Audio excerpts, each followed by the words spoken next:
اگر وہ نہ ہوتا تو عرب یوں ٹکڑے ٹکڑے نہ ہوتے، اگر وہ نہ ہوتا تو فلسطین آج یوں لہو میں نہ نہا رہا ہوتا، اگر وہ نہ ہوتا تو وہ عظیم خلافت جو ارطغرل اور اس کے بیٹے نے ایمان کی بنیادوں پر قائم کی تھی، ریت میں یوں تحلیل نہ ہوتی، اگر وہ نہ ہوتا تو مسلمان آج غلامی کی زنجیروں میں نہ جکڑا ہوتا، نہ امت تقسیم ہوتی، نہ قبلہ بدلتا، نہ سرزمین عرب لندن کے ہاتھوں بیچی جاتی، اور نہ مسلمان سے یوں بدزن ہوتا۔ یہ کہانی ہے ایک ایسے شخص کی جو بظاہر دوست بن کر آیا مگر دراصل اسلام کی سب سے بڑی سازش کا مہرا تھا، جسے دنیا لارنس آف عربیہ کہتی ہے مگر تاریخ کے زخم اسے لارنس آف غداری کے نام سے یاد کرتے ہیں۔ ایک برطانوی فوجی، ایک ماہر آثار قدیمہ، ایک جاسوس جس نے عرب کے دل جیت کر اسلام کی روح توڑ دی۔ اگر وہ نہ ہوتا تو خلافت قائم رہتی، اسلام متحد رہتا، اور شاید آج کوئی اسرائیل نہ ہوتا، کوئی فلسطینی نہ روتا، کوئی مسلمان یوں ذلیل نہ ہوتا۔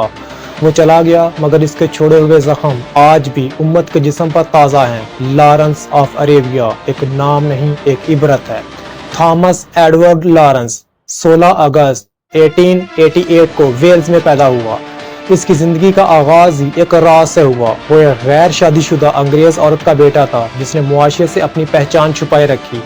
بچپن کی شاید اسی محرومی اور شرمندگی نے اس کے اندر وہ زہر بھرا جو بعد میں پوری امت کے خلاف نکلا۔ وہ غیر معمولی ذہانت کا مالک تھا، آکسفورڈ یونیورسٹی سے تعلیم یافتہ اور آثار قدیمہ یعنی آرکیالوجی کا ماہر۔ وہ ریت کے ذروں سے تاریخ پڑھ لیتا تھا اور چہروں سے نیتیں۔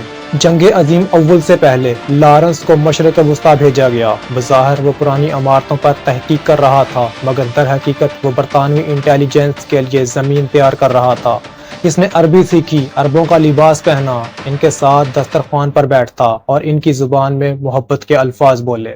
وہ کہتا تھا، میں تمہارا بھائی ہوں، میں تمہیں ترکوں کی غلامی سے آزاد کرانا چاہتا ہوں۔ معصوم عربوں نے اس کے معصوم سے چہرے اور میٹھی باتوں پر یقین کر لیا۔ وہ ان کے درمیان گھومتا، ان کے دکھ بانٹتا اور اندر ہی اندر سے سلطنت عثمانیہ کے خلاف بغاوت کا بیج بوتا گیا۔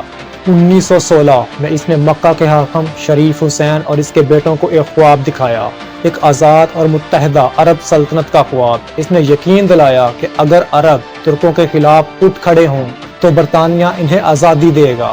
ریت میں لہو بہا، بھائی نے بھائی کے خلاف تلوار اٹھا لی، خلافت کے ستون ہل گئے۔ لیکن جب خلافت بکھر گئی اور ترکوں کو نکال دیا گیا تو برطانیہ اور فرانس نے میز پر بیٹھ کے سائکس پیکٹ معاہدے کے تحت پورے عرب کو آپس میں بانٹ لیا۔ عربوں کو آزادی نہیں بلکہ ایک نئی اور بدتر غلامی ملی۔ جب مشن پورا ہو گیا تو وہ شخص مسکرا کر واپس لندن چلا گیا۔ وہاں اس کا استقبال ایک ہیرو کی طرح ہوا۔ اس پر کتابیں لکھی گئیں، فلمیں بنی، لیکن وہ خود ایک عجیب سی اداسی کا شکار ہو گیا۔ جنگ کے بعد لارنس نے فوج سے استعفیٰ دے دیا اور وہ تنہا رہنے لگ گیا۔ شاید اسے اپنی غداری کا احساس تھا یا شاید وہ جانتا تھا کہ اب اس کا مقصد پورا ہو گیا ہے۔ بعد میں اس نے اپنی یادداشتیں 7 پلرز آف وزڈم کے نام سے تحریر کی۔ اس کتاب میں اس نے عرب بغاوت، جنگی حالات اور اپنی کارروائیوں کا تفصیلی تذکرہ کیا۔ دنیا نے اسے ایک ہیرو کے طور پر پیش کیا اور 1962 میں اس پر بننے والی فلم لارنس آف عربیہ نے اسے ہمیشہ کے لیے ایک عالمی کردار بنا دیا۔ مگر حقیقت یہ ہے کہ وہ ایک جاسوس تھا، ایک چالاک دماغ جس نے امت کے اتحاد کو توڑ دیا۔